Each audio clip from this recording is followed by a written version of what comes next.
Doug, what's your... let me ask you this. Did you know who Ben Shapiro was?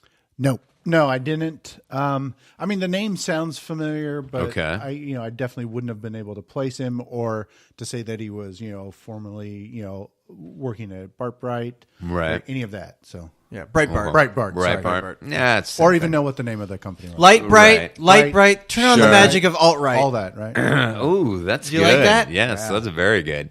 So you definitely, after 3 hours, know who Ben Shapiro is now, but you probably have a very good feel, at least for his politics. Yes.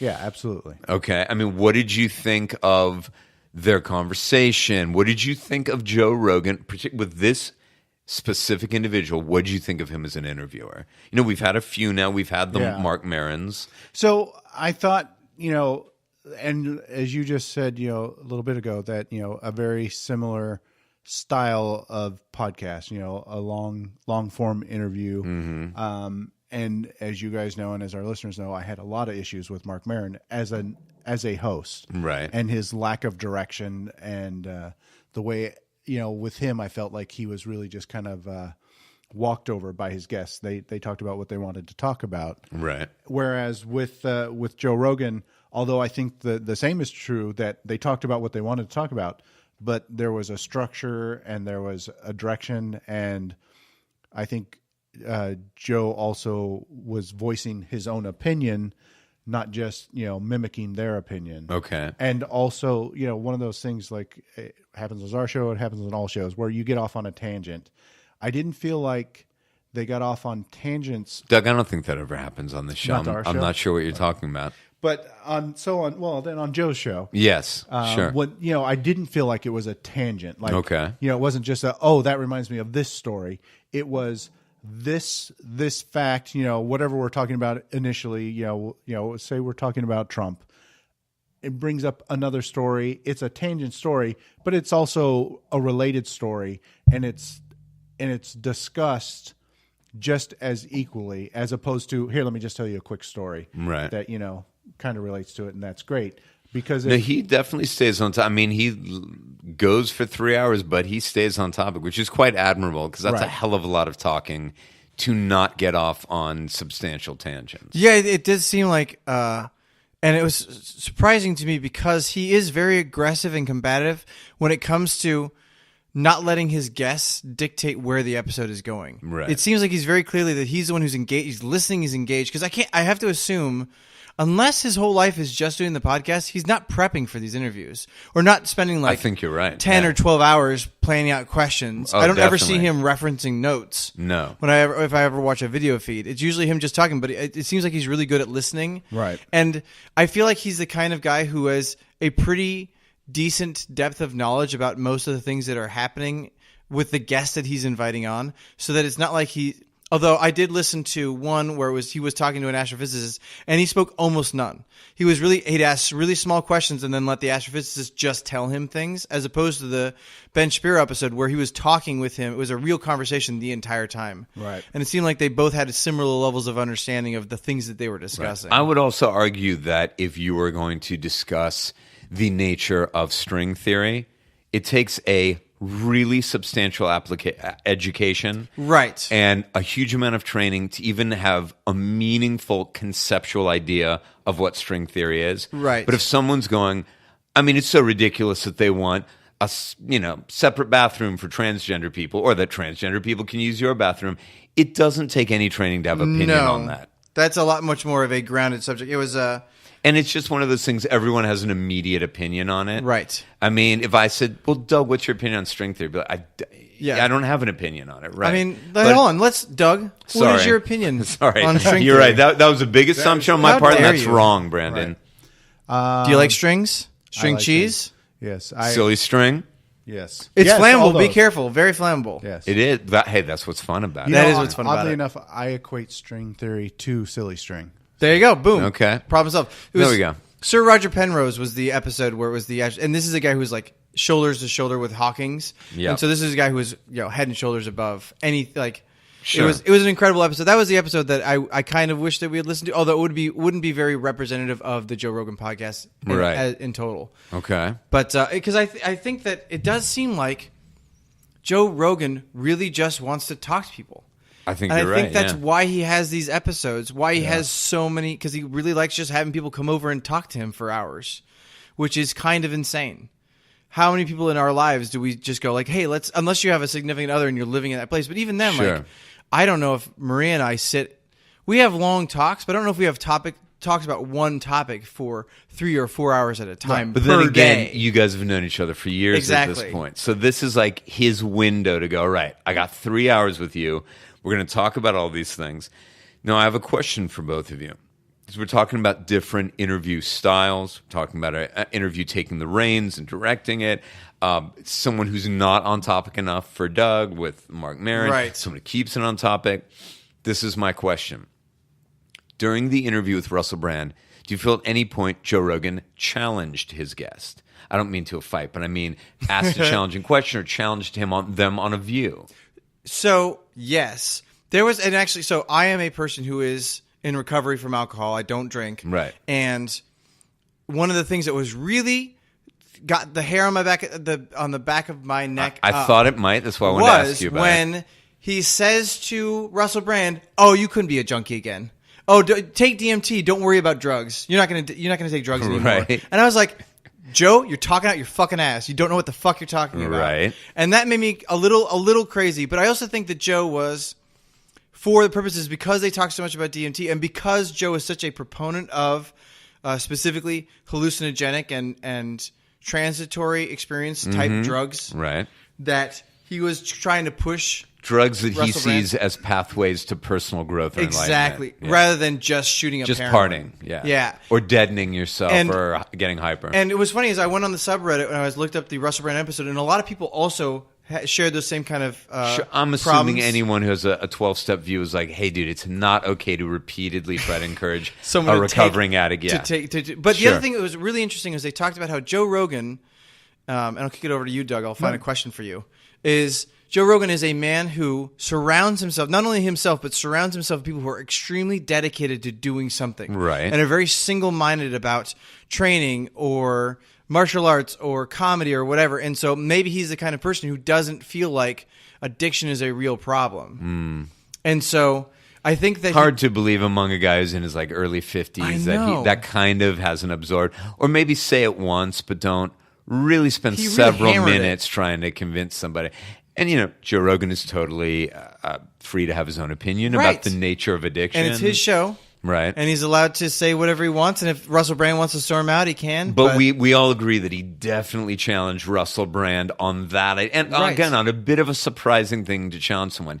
Do either of you feel, on any topic, he challenged Ben Shapiro? I was going to ask Doug if you felt like...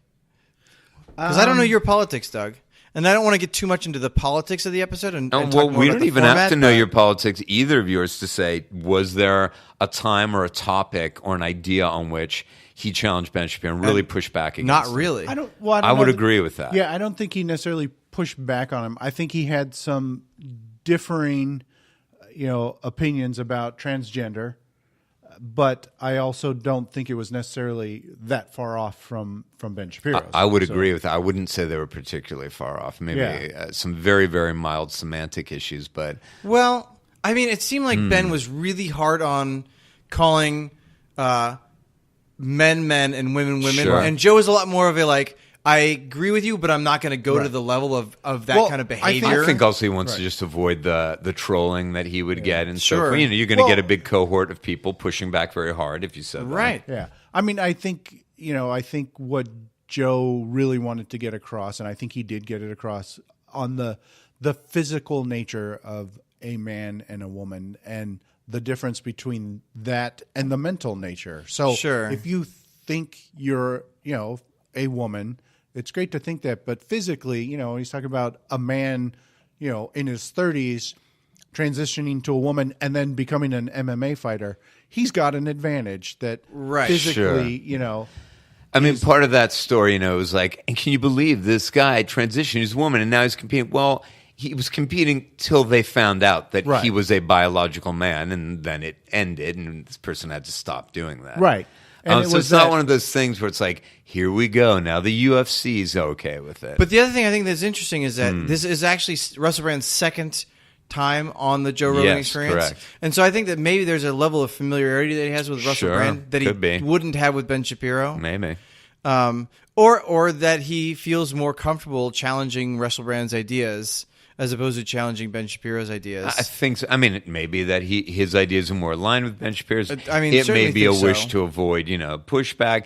It may be a belief that a very large chunk of his listeners are more right-leaning as opposed to left. All of these are possible. We'll never know, but it's about recognizing that. Going, okay, what is the nature of, at least from the episodes we listened to, we were exposed to, the nature of his approach as an interviewer. Right. And I thought that interview could have used a little bit of pushing back, over 3 hours at least. Let me read you this real quick thing. Is from. Sure. I wish we could play a clip. We can't because it was from a Reddit AMA with Okay. Joe Rogan, and he wrote, "Oftentimes, whether I'm talking to someone who is skeptical, like Cara, a lady that he had on the show, or someone Right. who is almost certainly out to lunch, like Melissa Etheridge, what I'm trying to do is get them to expand on their beliefs as far as they're willing to take it.